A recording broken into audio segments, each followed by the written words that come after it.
Dans son saloir, Pierre Chabagnot vient de réceptionner 50 nouveaux jambons.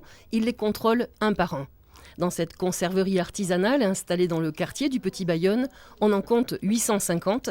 Mais ici, on n'est pas affilié à l'IGP Jambon de Bayonne, une autonomie qui fait aussi la force de l'entreprise. Je suis foncièrement indépendant, ce qui n'est absolument pas une qualité d'ailleurs. J'ai toujours eu un parcours, je pense, un petit peu atypique. Je fais du jambon à Bayonne, et bien je ne fais pas des jambons de Bayonne. La société est créée en 1990 par son père, éleveur à Saint-Jean-Pied-de-Port. Pierre est tombé dans le jambon par passion. Il quitte alors Paris et l'informatique pour entrer dans le monde de la transformation. J'aurais pu faire autre chose d'ailleurs que de la charcuterie. Il y a eu cette opportunité-là. Je l'ai prise parce qu'à ce moment-là, j'avais 30 ans. À ce moment-là, j'avais le niaque pour me lancer là-dedans. Pierre Ibayaldé, le nom de la maison, a 5 salariés, 7 en été. Ils produisent 2000 jambons par an. Mais le développement est en partie dû au tourisme.